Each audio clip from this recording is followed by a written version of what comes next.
Member नहीं speaker sir, एक नया मेंबर, इतना सीनियर मेंबर नया बनाए सो सरकार के खिलाफ आवाज उठाए तो वो ये मांगा कि 10 साल पिछले sir please please please please please please please please give me no no no no mister please mister Akbaruddin Owaisi no no no definitely you will get mic, you can no definitely you will get mic, you can put your argument. I'm not going to no speaker sir, Akbaruddin Owaisi ji जितने बार बोले, जितने minute बोले, हम कुछ नहीं कहा, मगर ये कोई तरीका नहीं है स्पीकर सर।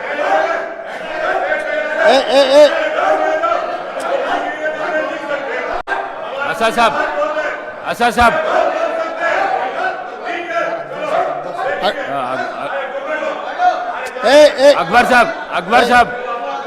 अकबर साहब स्पीकर सर बैठिए आपको माइक देता हूं। स्पीकर सर बैठिए। इतना नहीं सर, स्पीकर सर, अकबर साहब ने 6 बार चुनाव लड़के 6 बार चुन के आए, इसीलिए हमारे सरकार मेजॉरिटी मिलते ही अकबरुद्दीन ओवैसी जी को हम प्रोटेम स्पीकर बनाए। हम जितना उनको वो पार्टी को माइनॉरिटी को जितना मौका देना है हम कोशिश किए। ये 1 minute, yes, because of your seniority, this is not any out of turn quota. We have respected your seniority and your experience. That is what I wanted to clarify. At the same time, he has to respect colleague member. He is also no seniority doesn't get any extraordinary powers. Seniority or juniority or first time or 10th time member, her member के लिए एक ही तरह के हक होते हैं। आपके अध्यक्ष में जितने भी 119 मेंबर्स है, हर मेंबर के लिए एक ही तरीका का यहाँ पर मौका मिलना चाहिए, एक्सप्रेस करने के लिए मौका देना चाहिए। अगर कोई नया मेंबर कुछ मुद्दा उठाए तो सीनियर मेंबर सब्र करके उनको जवाब दिए तो ठीक रहेंगे, तब वो कुछ सीखने के भी एक मौका मिलेंगे। क्योंकि ये सभा में 57 न्यू मेंबर्स चुनाव लड़के जीत के आए। जैसा अकबरुद्दीन ओवैसी साहब को लोग चुने, डॉक्टर कवंपल्ली सत्यनारायण को भी लोग चुन के यहाँ भेजे। किसी को बेइज्जती करने से अपना इज्जत बढ़ता बोल के कोई समझे तो बहुत अफसोस की बात है।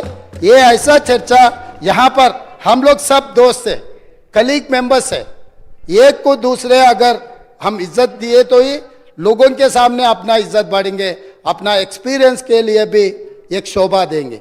और तीसरी बात speaker sir, I wanted to set right the records. जितने भी मेरे learned friend old city development के बारे में बहुत कुछ कहा, मैं अप्रिशिएट करता हूं, क्योंकि उनका रिकॉर्ड, उनका एक्सपीरियंस ये सभा में रखने के लिए उनको मौका मिले। आप माइक दिए, साहब ने ये मौका को अच्छा उनके डेवलपमेंट के बारे में बोले। मगर मैं एक बात बोलना चाहता हूं स्पीकर सर, ट्रांसमिशन लॉसेस जितना तरक्की किए वो सरकार में था, वो अलायंस पार्टनर है, वो सरकार से अलग नहीं है। बार बार यहीं से केसीआर साहब ने, वहां से हमारे मित्र अकबरुद्दीन ओवैसी साहब ने ये कहा, टीआरएस और एमआईएम का गठबंधन है, हम लोग साथ में रहेंगे, ये सरकार को मदद हम देंगे बोल के वहीं से अकबरुद्दीन ओवैसी साहब ने कहा। तो हम लोग उनको अलग नहीं देख रहे। वो और ये 10 साल तेलंगाना में सरकार चलाया, 10 साल सरकार चलाने के बाद भी आपके ही सरकार में अब जितने भी मुद्दे उठाए और वो डेवलपमेंट नहीं हुआ, आप जो बात हमारे सामने रखे, हम जरूर ओपन माइंड से, हम ओल्ड सिटी या न्यू सिटी को अलग अलग नहीं देखते। वो शहर हमारे है, 450 साल के शहर है, वो शहर का शान बढ़ाना हमारी जिम्मेदारी है। ओल्ड सिटी में जितना भी डेवलपमेंट के लिए अकबरुद्दीन ओवैसी एमआईएम पार्टी के नेता है, ये पूरा मुस्लिम का जिम्मेदारी लिए से वाला नहीं है, ये आम जनता हिंदूज भी उनको वोट डाले। जहां पर चंद्रायन गुट्टा में पूरा मुसलमान वोटों से चुन के आए क्या? ओल्ड सिटी में जितने भी 7 एमएलए जीत कर आए, हिंदू का कोई किसी का वोट नहीं मिला एमआईएम को। यह बात कहना चाहता है, यह बात तो ठीक नहीं, अफसोस की बात है। सब लोग आपको वोट देके आपको चुना के इधर भी जाए। आप बोल रहे मुसलमान के आवाज दबाने के लिए कोशिश कर रहे। भाई आपके मुसलमान के रिप्रेजेंटेटिव जैसा नहीं देख रहे।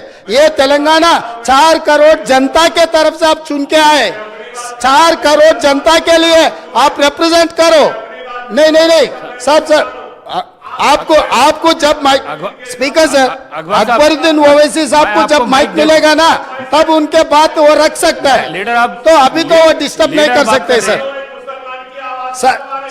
वही सच है तो सर अगर वही सच रहा तो हम लोग जुबली हिल्स से एक मुसलमान हिंदुस्तान के सबसे बड़ा खिलाड़ी अजहरुद्दीन ओवैसी को हम टिकट दिए।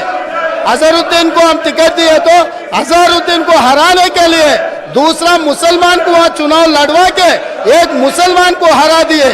दूसरी बात, कामारेड्डी से हम लोग शब्बीर अली जी को जिताने के लिए, एक माइनॉरिटी को जिताने के लिए हम कोशिश किए तो शब्बीर अली को हराने के लिए उनके जाने माने दोस्त कल्वकुंट्ला चंद्रशेखर राव वहां कामारेड्डी से चुनाव लड़ा साहब। इन्हों अजहरुद्दीन को हरा देते एक मुसलमान को, इनके खास दोस्त कल्वकुंट्ला चंद्रशेखर राव कामारेड्डी में दूसरे मुसलमान को हराने के लिए कोशिश करते, मगर ये मुसलमान के हक के ठेकेदार कैसे बनेंगे सर? अभी रहा फाइनल। अकबर साहब आप डेफिनेटली आपको जो माइक मिलेगा तब बोलो। आप और ट्रांसमिशन लॉस के बारे में सीएम साहब बात आप हाउस को आगे में रखो सर, आप बैठिए, आप हाउस को आगे में रखो सर। बाद में वो लोग जो बोल रहे हैं उनको बोलने दो।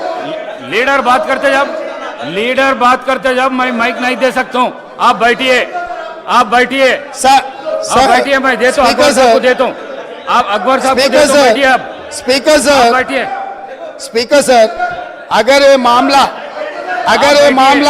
आप बैठिए। हमारे दोस्त एमआईएम पार्टी अगर माइनॉरिटी एंगल में लेकर गए तो मेरा साथी डॉक्टर कवंपल्ली सत्यनारायण वो दलित है सर, दलितों को ऐसे अवमान नहीं कर सकता है, वो दलित है। दलित को एमआईएम मुसलमान लोग मिलके उनको बेइज्जती करना भी ठीक नहीं है सर। ये देखकर एमआईएम सोचकर अगर उन मेंबर्स को पोडियम में भेजना नहीं भेजना उनके लीडर का जिम्मेदारी है सर। और रहा सर, अब इतना सारे ओल्ड सिटी में डेवलपमेंट हुआ ना सर, मैं यहाँ पर ट्रांसमिशन लॉसेस के बारे में मैं ये हाउस के सामने गवर्नमेंट डॉक्यूमेंट में रखना चाहता हूँ। Hyderabad south 43% transmission losses, Siddipet division 61.37% transmission losses, Gadwal division 50.29 transmission losses. Speaker sir, విద్యుత్ సరఫరాలో బిల్లుల వసూలులో ఈ రోజు హరీష్ రావు గారు బాధ్యత వహిస్తున్న సిద్దిపేటలో 61.37% అధ్యక్ష, గజ్వెల్ మాజీ ముఖ్యమంత్రి గారు ప్రాతినిధ్యం వహిస్తున్న శాసనసభ నియోజకవర్గంలో 50.29 ట్రాన్స్మిషన్ లాసెస్ ఇప్పటి వరకు అక్బరుద్దీన్ ఓవైసీ గారు ఏదైతే చెప్తున్నారో హైదరాబాద్ సౌత్ నుంచి 43% ట్రాన్స్మిషన్ లాసెస్, ఈ రాష్ట్రంలో అత్యధికంగా విద్యుత్ వినియోగం చేసే దాంట్లో బిల్లులు ఎగవేసిన దాంట్లో మొదటి స్థానం సిద్దిపేట ఉంది, రెండవ స్థానంలో గజ్వేల్ ఉంది, మూడవ స్థానంలో హైదరాబాద్ సౌత్ ఉంది. ఈ ముగ్గురు లీడర్లే 10 సంవత్సరాలు తెలంగాణ రాష్ట్రాన్ని పరిపాలించి విద్యుత్ బకాయిలు చెల్లించక మొండి బకాయిలల్లా సిద్దిపేట, గజ్వేల్, హైదరాబాద్ సౌత్ ఉన్నది అధ్యక్ష. ఈ రోజు మొత్తం విద్యుత్ రంగమే దివాలా తీయడానికి, అప్పుల పాలు కావడానికి ఈ 3 ప్రాంతాల నుంచి బిల్లులు చెల్లించకపోవడం వల్ల ఈ రోజు ఈ పరిస్థితి దాపురించింది.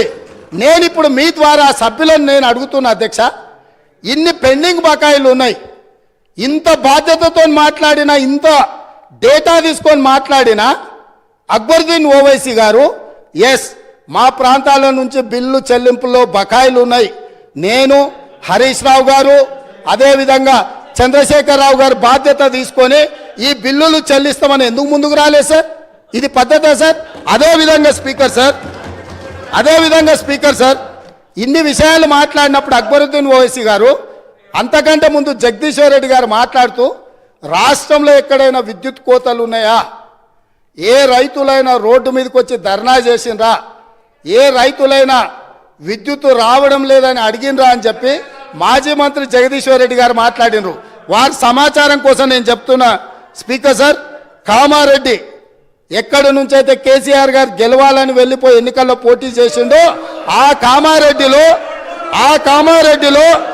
సెప్టెంబర్ 1 తారీఖు నాడు కరెంటు సబ్ స్టేషన్లో ముట్టడి చేసి మొత్తం రైతులు ధర్నా చేసి రోడ్లెక్కి కామారెడ్డిలో నిరసన తెలిపినరు. 24 గంటలు కాదు కదా 10 గంటల విద్యుత్తు కూడా ఇవ్వడం లేదని కామారెడ్డి శాసనసభలో ఆ నియోజకవర్గంలో కామారెడ్డి జిల్లా బాగర్తిపల్లి సబ్స్టేషన్ ఎదుట ఆందోళన చేస్తున్న రైతులు, వేములనర్వ శివారులో ఎండిపోయిన మొక్కజొన్న పంటను మేస్తున్న గొర్రెలు.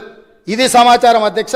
ఒకవేళ కామారెడ్డి కేసీఆర్ ఇలాకా కాబట్టి నాకు సంబంధం లేదని మాజీ విద్యుత్ శాఖ మంత్రి గారు మాట్లాడవచ్చు. ఇక్కడ సూర్యాపేట జిల్లా నేరేడుచెర్ల దగ్గర రాస్తారోకో చేస్తున్నారు. నేరేడుచెర్ల గరిడేపల్లిలో వారి సొంత జిల్లా రైతులు రోడ్డెక్కి రాస్తారోకో చేసిన వివరాలు అధ్యక్ష. అదేవిధంగా గరిడేపల్లి కల్మల చెరువు సబ్ స్టేషన్ను ముట్టడి చేసి రైతులు ధర్నా చేస్తున్నారు అధ్యక్ష. అదేవిధంగా మేళ్ల చెరువు అక్టోబర్ 15 నాడు సూర్యాపేట జిల్లా మేళ్ల చెరువులో రైతులు నిరసన బాట పట్టారు అధ్యక్ష. అదేవిధంగా కరెంటు సమస్యలతో గద్వాల్లో 24 గంటల కరెంటు రావట్లేదని సబ్ స్టేషన్ని ముట్టడి చేసిన వివరాలు అధ్యక్ష. అదేవిధంగా అధ్యక్ష, కరెంటు కోతల వల్ల కన్న కొడుకు చచ్చిపోతే కరెంటు కోతతో కొడుకు, కడుపు కోతతో తల్లి బలి. కరెంటు సరైన సమయంలో ఇవ్వకపోవడం వల్ల కొడుకు చనిపోతే ఆ దుఃఖాన్ని భరించలేక కొద్ది గంటల్లోనే కొడుకు శవాన్ని కూడా దాన సంస్కారాలు చేయకముందే ఆ తల్లి, కొడుకు పేరు కొమరయ్య, తల్లి పేరు ముత్తవ్వ, డోర్నకల్ వరంగల్ ప్రాంతంలో 2 ఏళ్లుగా వ్యవసాయం కలిసి రావడం లేదని అప్పులు పెరిగిపోయాయి. వాటిని తీర్చేందుకు కొమరయ్య సాగును పెంచాడు. కానీ విద్యుత్ రాకపోవడం వల్ల కొమరయ్య అనే రైతు చచ్చిపోతే ఆ దుఃఖాన్ని తట్టుకోలేక గుండె బగిలి కన్న తల్లి ముత్తవ్వ కూడా చనిపోయింది అధ్యక్ష. ఇదే కాదు అధ్యక్ష, ఇంత ప్రోగ్రెస్ రిపోర్ట్ చదివిండు కదా మా మిత్రుడు. నేను అడగదలుచుకున్నా, ఎందుకంటే వారు చాలా సీనియర్ సభ్యులు, వారు అన్ని విషయాలను వారు సభ ముందుకు తెస్తే నిజంగా మేము అప్రిషియేట్ చేస్తాం అధ్యక్ష. మేము వైట్ పేపర్ పెట్టింది దేనికోసం అధ్యక్ష? వాస్తవాలను ప్రజల ముందుకు తీసుకెళ్ళి వాళ్ళ సలహాలు సూచనలు తీసుకొని ఒక మంచి పరిపాలన ఇవ్వాలని మేము చర్చ చేసినాం అధ్యక్ష.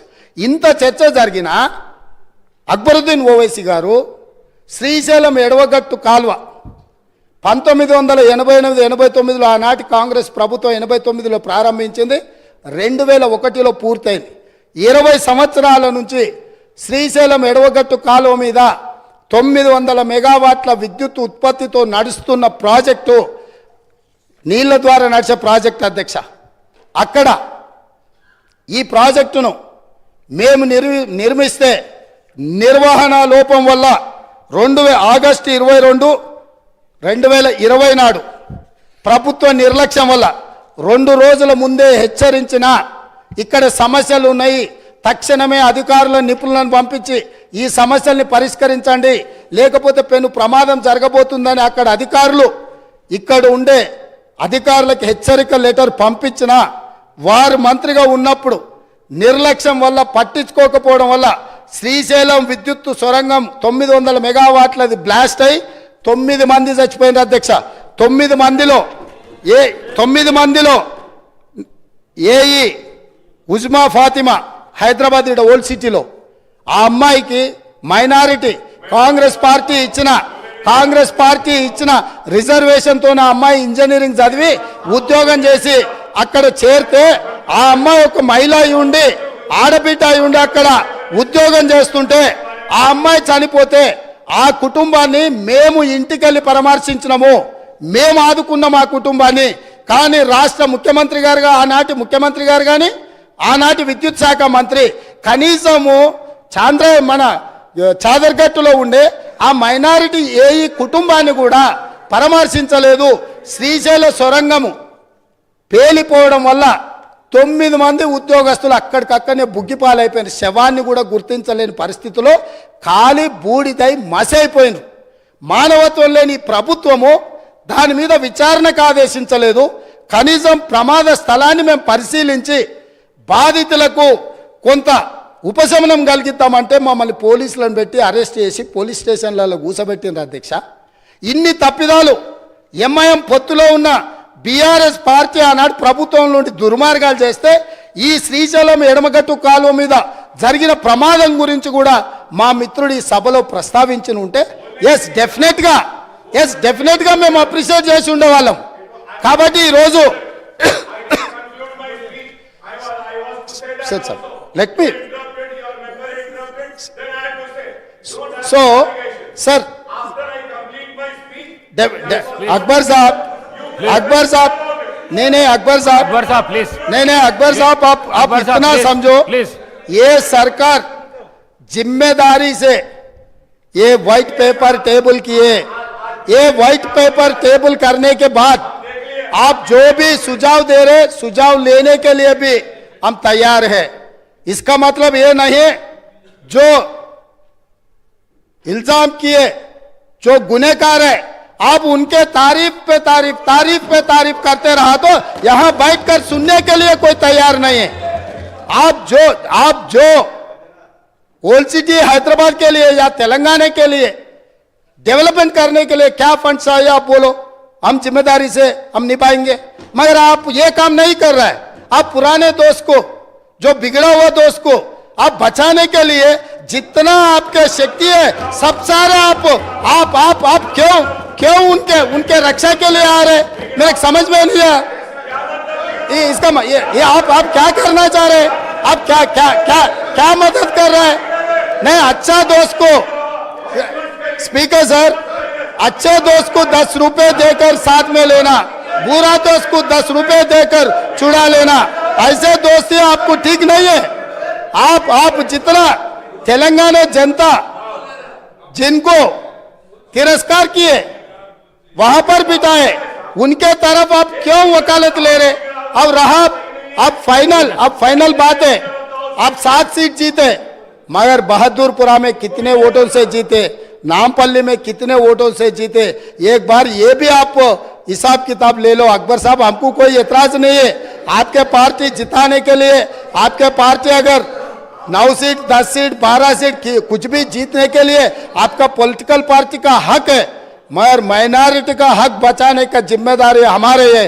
हर बहुत सारे प्रदेशों में हम मुख्यमंत्री बनाए. इस देश का राष्ट्रपति माइनॉरिटी को हमने बनाया, आपने नहीं बनाया. आप नहीं बनाया. बिहार के, उत्तर प्रदेश के, महाराष्ट्र में हम लोग मुख्यमंत्री बनाए माइनॉरिटीज को. इस देश का राष्ट्रपति हम ही ने बनाया माइनॉरिटी को. आपके सुझाव से नहीं, हमारे जिम्मेदारी है माइनॉरिटी को साथ में लेकर चलने का. हम किसी से माइनॉरिटी वेलफेयर के लिए किसी से सीखने का जरूरत नहीं है. 4% रिजर्वेशन दिया हमने दिए, 12% वादा किया, धोखा किया 100 आदमी से, आप दोस्ती कर रहे. ये ठीक नहीं. आपका मर्जी, आप डिसाइड कर लो किसके साथ में रहना. मोदी के साथ में रहना, मोदी को मदद करने वाले के साथ में रहना, न्यूट्रल रहना, सेक्युलर रहना, आपका मर्जी है. आपका मर्जी को हम कुछ नहीं बोल सकते. मगर कांग्रेस के ऊपर जब इल्जाम लगाने के लिए कोशिश कर रहा है